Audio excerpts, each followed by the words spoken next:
네, 안녕하세요. 자, 저희들 박경성 팀의 일반 영어를 담당하고 있는 추정한입니다. 반갑습니다. 자, 오늘은요, 이제 합격 전략 설명회라 해서 저희들 일반 영어에 대해서 제가 설명드리도록 하겠습니다. 자, 2022학년도 우리 기출문제 혹시 풀어보셨나요? 사실 이제 일반 영어를 논할 때는 사실은 영어의 가장 기본적인 패턴이 많이 들어가고 그리고 선생님들께서 일반 영어는 어떤 기본의 틀이다 또는 숲이다 이렇게 말씀을 많이 하시거든요. 네, 맞습니다. 근데 그만큼 다양한 지문이 출제되고 있습니다. 자, 근데 이 2022학년도 기출에서는요. 생물학, 사회과학, 철학 비평 분야였어요. 그 다음에 언어 분야에서 출제가 됐어요. 그래서 세 문제가 출제되었거든요. 근데 전년도에서는 그렇죠? 21학년도 기출에서는 네 문제씩 또 출제되기도 하고요. 그래서 세 문제, 네 문제 이렇게 왔다 갔다 하는 경향이 있는데 제가 보기에는 이 세 문제 유형으로 가지 않을까 그런 또 생각도 하고 있습니다. 자, 어째 됐던 간에 이 배점도 하나에 4점씩 할당이 되기 때문에 또 상당히 선생님들께서 이거 하나 틀리게 되면 상당히 또 데미지를 입을 수 있는 부분이기 때문에 우리가 준비를 잘 해야겠죠. 자, 그리고 이제 내용은 이제 여기 정리되어 있습니다. 혹시 풀어보시는 분들은 아시겠지만 오징어나 문어가 먹물을 뿜어서 포식자를 피하는 그 행동, 전략에 대해서 또 나왔고요. 네. 그리고 패션 분야에서 그 비평이 나왔거든요. 크리티시즘에 관해서. 그 다음에 요약 문제가 또 나오죠. 저희들. 그렇죠? 그 문제, 지문을 읽고 그리고 요약문을 작성하는 그래서 한 패러그래프로 작성하는 거. 이거는 이제 더블 스픽에 관련된 이중 언어 구사에 관련된 지문이 출제되었습니다. 자, 그 다음에 출제 문항은 이제 아시겠지만 전공 A에서는 한 문제, 전공 B에서는 두 문제. 그래서 총 세 문제가 출제되었고요. 세 문제 모두 배점이 4점으로 총 12점이 되었습니다. 자, 그래서 선생님들이 사실 이제 풀다 보면 90분, 90분이잖아요. 전공 A 90분, 전공 B 90분.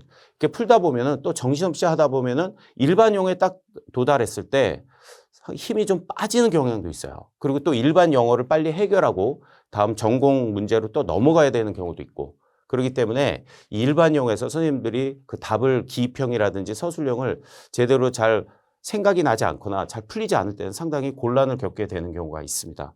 그래서 지금 제가 서두에서 말씀드리는 건 뭐냐면 그만큼 일반 영어에 대한 수준을 선생님들께서 높여 놓으셔야 된다는 겁니다. 이거는 지당한 말씀이죠. 네. 그래서 계속 이제 말씀을 드리면서 좀 얘기를 드릴게요. 자, 그래서 문제 유형은요. 전공 A 1번에서는 11번, 전공 B 한 문제에서는 8번이었고요. 또 전공 B 9번이 이제 서머리 문제로 나왔었죠. 네, 그래서 세 문제.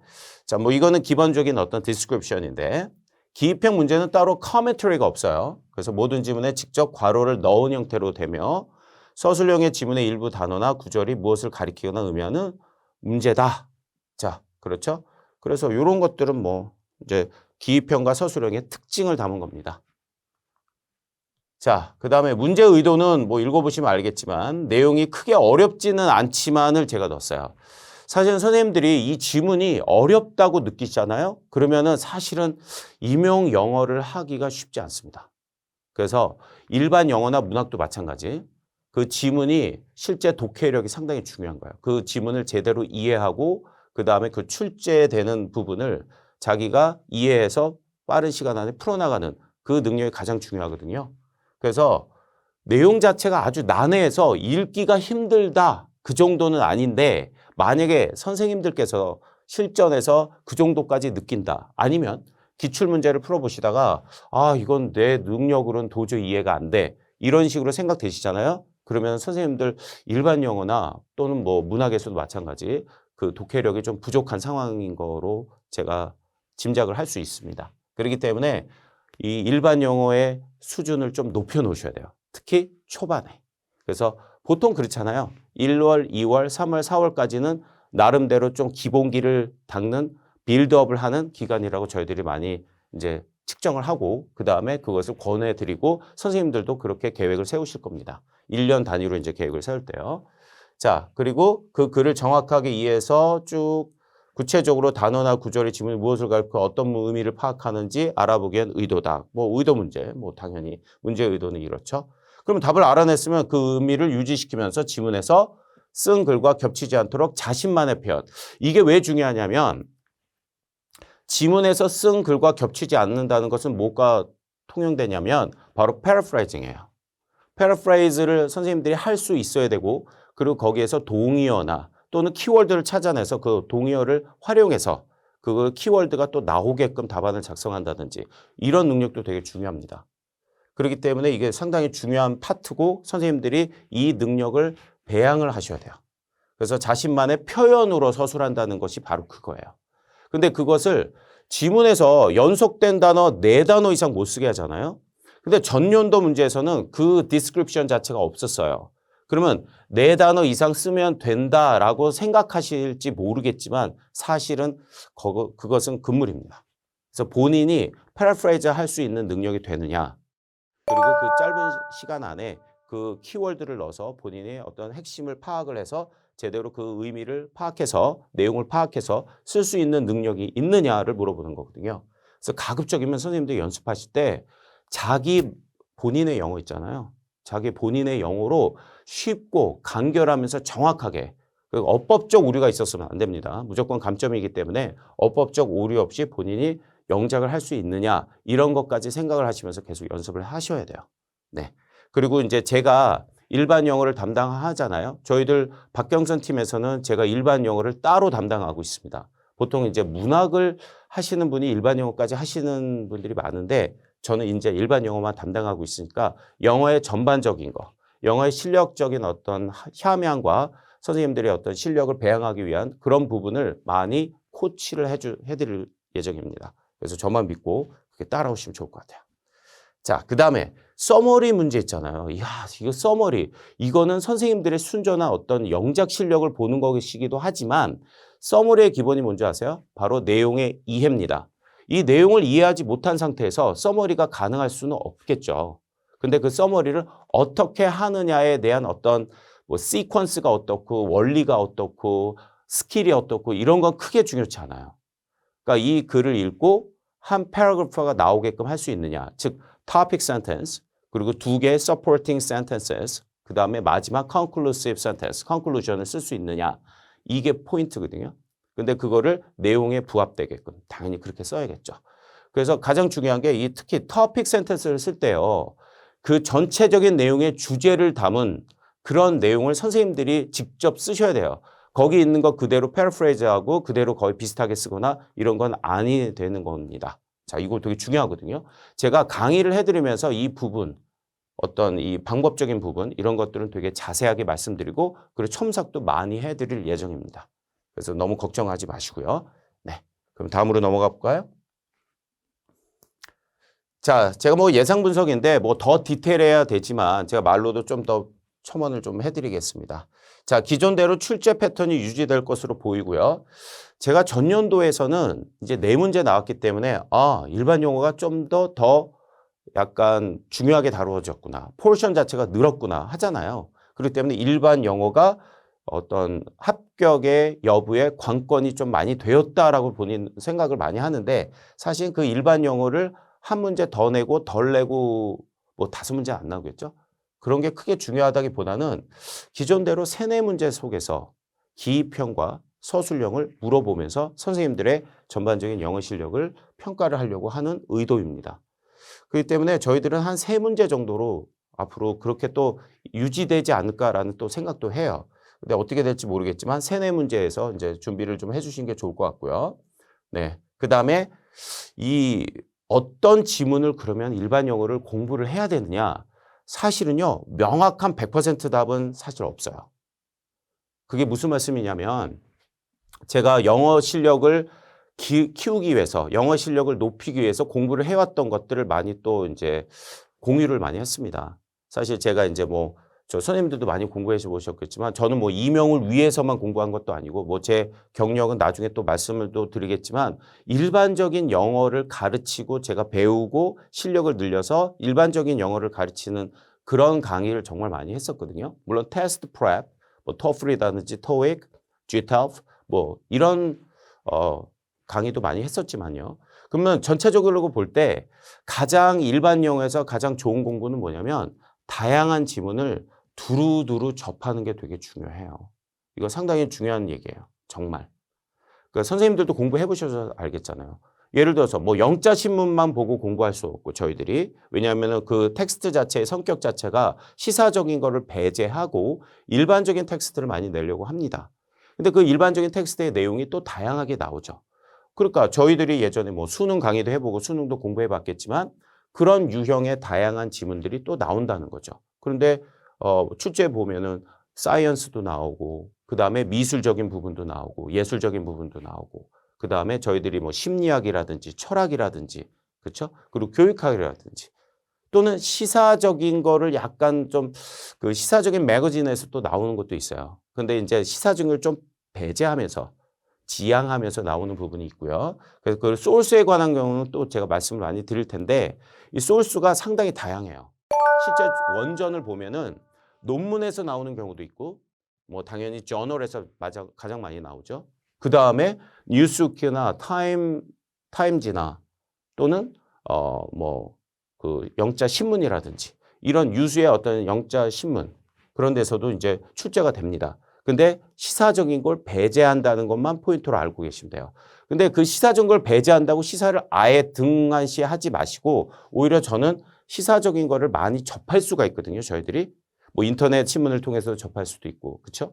그러니까 실제적으로 선생님들이 접하는 많은 어떤 텍스트, 영어의 텍스트 자체가 시사적인 게 또 많이 들어가기도 합니다. 그런 것도 칼럼을 많이 읽으면서 선생님들이 독해 실력을 배양할 수만 있다면 저는 두루두루 이제 그런 식으로 독해를 하면서 선생님들의 실력을 배양하는 게 더 좋다고 저는 생각이 들고요. 그래서 공부를 하실 때는 그냥 공부하지 마시고 정독적인 공부, 즉 내용이나 포괄적 중심 내용, 메인 아이디어에 대한 내용을 주로 이제 추론하고 본인이 메인 아이디어를 잡아보세요. 작가의 주장이 뭔지 생각해보고 생각만 하면 안 돼요. 그것을 표현해보세요. 이거 되게 중요한 얘기예요. 표현해보세요. 반드시. 그래서 본인이 끌적끌적 스크립을 하든 스크립을보다 아무래도 제대로 프린트를 하는 게 좋겠죠. 그러니까 정자로 또박또박 쓰시면서 자기가 한번 이렇게 써놓고 이 주제가 잘 맞는지 안 맞는지 모르겠다. 자신 없다. 그러면 뭐 스터디를 통해서 한다든지 아니면 제가 있으니까 저한테 뭐 이메일로 보내서 교수님 이거는 어떤가요? 제가 이런 글을 읽었는데 주제문을 이렇게 작성해 봤는데 어떤가요? 라고 해서 첨삭을 의뢰하셔도 괜찮습니다. 네. 그래서 이 첨삭적인 부분이나 이런 것들은 저희들 원어민 첨삭 에디터가 있고요. 교수님도 계시고 하기 때문에 또 선생님들한테 그런 첨삭도 서비스로 제공해 드릴 예정입니다. 그래서 영어 글쓰기 능력을 이렇게 평가하는 문제이기 때문에 그런 것들을 연습을 꾸준히 하셔야 돼요. 이거 되게 중요한 겁니다. 물론 전략적인 접근도 있어요.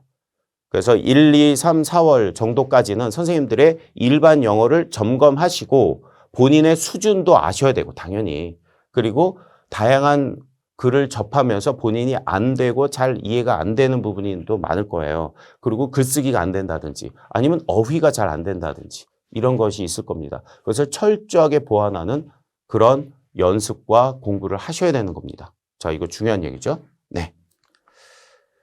자, 학습 전략. 제가 이제 사실은 먼저 얘기를 하면서 했는데요. 이런 겁니다. 그래서 다양하게 이제 읽으면서 그렇죠. 어떤 지문이 나와도 이해할 수 있는 배경 지식과 독해 실력을 쌓는 것이 중요하죠. 물론 배경 지식 중요할 수 있어요. 자기가 아는 만큼 쉽거든요. 당연한 얘기죠. 자, 이를 위해서는 다양한 지문, 주어진 지문을 가급적 빠르고 정확하게 읽으면서 출제자가 의도하는 답을 파악하는 연습이 필요하다. 당연한 말씀. 또한 질문에서 요구하는 내용을 정확하면서 간결하게 표현하는 것. 이게 중요해요. 언제 장황하게 사실은 이제 답안지 보면 한 네 줄 정도 있잖아요. 그 네 줄을 빡빡하게 채워갖고 오히려 더 넘어가려고 하고 이러다 보면 시간이 또 많이 지체될 수도 있어요. 그렇기 때문에 이거는 나중에 실전적인 포인트로 선생님들이 연습을 하시겠지만 이제 하실 때는 너무 장황하게 쓴다기보다 간결하고 포인트 있게 또 간결하고 핵심적으로 그래서 명확하게 쓰는 연습이 되게 중요합니다. 물론 오류가 없어야겠죠. 근데 제가 경험상 말씀드리면 선생님들께서 이제 첨삭을 많이 의뢰하시거든요. 그래서 첨삭을 제가 받아보면 선생님들이 좀 잘 쓰려고 너무 노력한 어떤 흔적도 많이 보이고 그리고 기본적인 그 실수나 에러가 되게 많아요. grammatical error 그건 당연하고 grammatical error도 본인이 잘 인식하지 못하는 것도 많이 나오고요. 그리고 그 글이 되게 어색한 부분이 상당히 많습니다. 그렇기 때문에 선생님들 정말로 많이 연습을 하셔야 되고요. 이것이 본인의 실력으로 녹아나야 돼요. 그렇지 않으면 실질적으로 일반 영어에서는 정말 제대로 된 답안이 나오기 쉽지 않을 수도 있습니다. 물론 이제 다른 어떤 전공 분야에서 서술형도 또 나오잖아요. 문학도 그렇고 커멘터리. 자, 그런 것도 연계되기 때문에 평소에 이제 미리 이제 공부를 하실 거면 앞으로 또 장기적으로 내년, 내후년까지 또 보신 분들은 장기적인 플랜 속에서도 본인의 영어를 정말 점검하시면서 향상시키려고 꾸준히 노력을 하셔야 된다는 거 당부드리고 싶습니다. 네. 자, 그리고 이것도 말씀해 드리고 싶어요. 특히 기입형에서 collocation, 그것을 활용한 것이 단서가 될 수 있습니다. 제가 이제 기출 문제 풀이를 좀 더 독특하게 좀 말씀을 드릴 거예요. 요번에, 올해. 네. 그래서 이거는, 다른 부분, 뭐, 다른 팀이라고 할까요? 다른 팀에서는 해석 자체가 또는 이제 그 분석 자체가 좀 다를 수도 있겠지만 저는 이제 분석을 또 제 나름대로 한 게 있거든요. 그럼 또 말씀드릴 텐데 이 collocation 되게 중요해요. 그게 뭐냐면 일종의 덩어리 표현이죠. 정해진 표현. 또 정해진 수거도 될 수 있고 정해진 어떤 전치사까지 그리고 어떤 그 동사도 정해지게 또 쓰는 부분이 있어요. 이 명사에 맞는 동사, 이 동사에 맞는 전치사 그런 거 있죠. 네, 이런 게 collocation이에요. 그래서 뭐 이거를 뭐 연어라고도 하는데 네, 그건 중요한 건 아니고 네, collocation을 활용한 것이 단서가 될 수 있기 때문에 그런 것도 제가 좀 강조를 많이 했었습니다. 네. 앞으로 강조 더 드릴 것 같고요. 자, 그러면 저희들 박경선 팀에서는요. 일용 수업을 1, 2월 기본 수업부터 해서 다양한 분야의 글을 읽고 전반적으로 메인 아이디어 파악과 세부적인 부분의 의미를 찾아내는 연습을 할 예정입니다. 그리고 또한 글쓰기 훈련을 강화하기 위해서 패러프레이즈와 서머리 능력을 향상시키는 게 되게 중요하거든요. 그래서 제가 숙제를 내요. 과제를 드리는데 저희들 이제 텍스트, 저희들 이제 교재 텍스트를 이제 선생님들이 풀어보시고 이제 답을 맞추시면서 뭐 제 강의도 들으시겠지만 중요한 거는 그 텍스트에 대한 것들을 본인께서 패러프레이즈 한다든지 서머리 하는 부분이 있어요. 그런 부분을 하시고 그냥 넘어가지 마시고 저희한테 이제 과제로 제출을 해주시면 제가 첨삭을 해서 그 다음 주까지 이렇게 보내드리고 이런 것들을 상당히 많이 했었습니다. 그래서 선생님들도 도움을 많이 드릴 예정이고요. 네, 이런 거 좀 잘 활용하시면 좋을 것 같아요. 누구한테 보여주는 거 창피한 거 아니거든요. 그리고 저희들은 선생님들을 가르치기 위해서 온 거지 뭐 어떤 크리티시즘을 주기 위해서 크리틱을 주기 위해서만 있는 것도 아니고 그래서 선생님들의 실질적인 수준을 제대로 파악하는 게 중요합니다. 누구에 의해서? 바로 선생님들을 평가하고 도와줄 수 있는 분들에 의해서 facilitator or evaluator all together. 네, 그거 되게 중요해요. 자, 그러면은 이제 3월부터는 또 이것 좀 광고 말씀인데요. 3월부터는 독해력 향상을 특히 하기 위해서 특강으로 제가 이제 기획을 하고 있습니다. 그래서 많이 이제 호응이 있었으면 좋겠는데요. 이게 뭐냐면 기출 문제를 좀 더 포괄적으로 넓혀서 이제 리딩을 하는 거예요. 기출 문제를 기본으로 하여 그 기출 문제에 나왔던 원전을 살펴보고 이 원전을 보면 어떻게 이 원전을 쪼개고 원전을 어떻게 패러프레이즈해서 축소해서 문제로 출제했는지까지 저희들이 좀 살펴볼 수도 있고 그 다음에 그것에 관련된 비슷한 지문을 저희들이 찾아서 여기 나오죠. 이 기출 사촌이라고 또 써놨는데 네, cousin reading 특강명을 그렇게 한번 해서 이제 비슷한 지문을 많이 다뤄보는 게 어떤가 그렇게 해서 3월에 독해 특강으로 이제 저희들이 한번 오픈을 할 예정입니다. 그래서 정확하고 자연스러운 영어 사용을 원활하게 하는 것이 좀 핵심이잖아요. 이것이 제가 아까도 얘기했지만 좀 한번 읽어보시면 네. 그래서 서머리를 보내면 담당 교수나 원어민 교수 첨삭도 제공해 드리고 정확하고 자연스러운 영어 사용을 제가 많이 강조를 합니다. 그러니까 선생님들의 답안이 실제 액티브하게 나오셔야 돼요. 본인이 내재된 실력으로 해서 그 시간 안에 빨리 나와야 되는데 그거를 자꾸 어떻게 쓸까 저렇게 쓸까 자꾸 고민하고 쓰다가 다시 지우고 뭐 이렇게 하다 보면 시간이 너무 지체되거든요. 그래서 선생님들이 accuracy, fluency를 생각하시면서 정확성과 유창성을 생각하면서 영어 실력을 계속 함양을 하셔야겠죠. 연습과 학습 많이 하셔야 됩니다. 그리고 이 특강은 선생님들의 독해 실력을 더 늘리고 하기 위해서 좀 더 저희들이 양으로 더 선생님들한테 더 부여를 할 예정이고요. 그럼으로써 이 양이 어느 정도 되고 학습량이 쌓일 때 선생님들 그런 얘기 들어보셨나요? critical mass, critical mass. 화학에서 나오나요? 물리에서 나오나? 화학에서 나올 것 같은데 임계 질량이라고 하는 게 있어요. 그러니까 어느 정도의 영어에서 그 학습량이 절대적으로 쌓여야지만 실력으로 발현이 된다는 거죠. 그래서 더 이상 질량으로 쌓이지 않아요. 녹지 않고 막 이렇잖아요. 그러면 더 이상 들어갈 수 없을 정도가 됐을 때 선생님의 실력이 더 한 단계 점프 업 이렇게 된다는 겁니다. 그래서 그런 것도 생각을 하셔야 돼요. 즉 절대적인 학습량도 어느 정도 많이 필요합니다. 그래서 선생님들이 만약에 쉽게 일반 영어가 제대로 해결이 되지 않았다면 학습량을 제고해 볼 필요도 있다는 거 또 말씀드리고 싶습니다. 사실은 영어가 그렇잖아요. 양에서 질이 나온다는 게 거의 정설이에요. 맞죠? 네. 그래서 저도 이제 거기에 착안해서 저희들 이제 원어민 어떤 에디터가 많이 도움을 줄 텐데 그렇게 해서 많은 지문을 저희들이 활용해 볼 그런 특강을 또 생각하고 있습니다. 자, 그러면요. 저희들 제 강의에 일반 영어 연간 강의 계획인데 다른 데도 비슷한 것 같아요. 그래서 1, 2월은 기본 과정. 그래서 기본서에서 추출해서 1주, 2주, 3주, 4주 이렇게 해서 저희들이 텍스트로 나가게 될 것 같고요. 그래서 저희들이 준비가 되면은 또 책으로도 또 발간될 예정이지만 저희들이 갖고 있는 어떤 그 소스를 활용해서 계속 이제 저희들 이 동영상 강의, 온라인 강의로 많이 찾아뵐 텐데 그 강의 속에서 이제 텍스트를 올리고 선생님들께서 다운받아서 그것들을 학습을 하는 그런 스타일로 가게 될 예정입니다. 그래서 선생님들 프린트아웃 할 수 있게끔 그렇게 준비를 많이 할 거고요. 네. 그 다음에 3, 4월은 이제 심화 과정 해서 이것이 계속 연결된다 보시면 돼요. 1, 2월이 3, 4월까지. 자, 그 다음에 5, 6월은 보통 저희들이 기출문제를 갖고 또 분석을 하죠. 자, 그래서 1, 2, 3, 4개월 동안 선생님들이 열심히 달리셔서 일반 영어에 대한 어떤 실력을 좀 함양을 해놓고 실제 이 기출문제를 풀어보신 분들이 많겠지만 다시 한번 해보세요.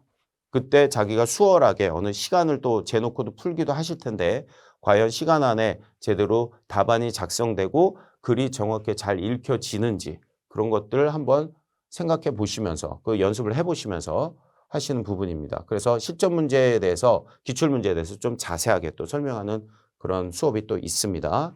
그 다음에 네 7, 8월 그렇죠? 네. 자, 네. 그래서 7, 8월에서는 또 여기서 이것도 이제 실전 대비 기입형 서술형 서머리 문제까지 이렇게 쭉 또 진행이 될 거고요. 자, 그 다음에 9월, 10월 딱 들어가면 이제 실전이잖아요. 그래서 실전 모의고사를 정말 많이 풀면서 이렇게 진행을 할 텐데 사실은 저희들 8주 계획을 하고 있어요. 그래서 이 한 주마다 이제 실전적인 문제를 더 모든 교수님들이 다 취합해서 저희들 팀에서 실전 모의고사 나오는데 이 실전 모의고사의 퀄리티가 상당히 좋다고 정평이 나 있습니다. 제가 자화자찬하는 것 같지만 실제로 그렇고 일반 영어는 제가 수준을 좀 많이 높였던 것 같아요. 그래서 좀 초기에는 좀 되게 어려운 문제, 긴 문제 많이 냈었는데 이제 그 이후에는 뭐 한 5주차 정도부터는 제가 실전적으로 좀 다듬어서 했는데 저는 이제 좀 선생님들한테 좀 빡세게 그리고 실전적으로 좀 어려운 문제를 많이 다루게끔 유도를 많이 했는데 그게 좀 어려웠다는 또 중론이 있어서 저희들 실전적으로 좀 더 잘 맞춰서 그렇게 진행을 더 해드릴 거니까 걱정 마시고요. 네, 그렇게 해서 쭉 진행을 해서 11월에 뭐 찍기 강의까지 또 이어집니다. 사실은 나중에 보시면 알겠지만 자 그러면은 여기까지 해서 저희들 11월 찍기 강의는 아직 안 나왔지만 이 정도까지 해서 제가 이제 이 저희들 설명회를 한번 마무리해 볼까 합니다. 자, 아까도 말씀드렸듯이 일반 영어 쉽지 않지만 일반적인 본인의 실력을 향상시키는 영어라고 생각을 하시고 이것이 가장 임용 영어의 토대가 된다고 생각하시면서 공부를 많이 해주셨으면 좋겠습니다. 그래서 저는 강의로서 나중에 차후 찾아뵙도록 하고요. 자, 선생님들한테 화이팅을 불러 넣어주고 저는 이만 물러나도록 하겠습니다. 감사합니다.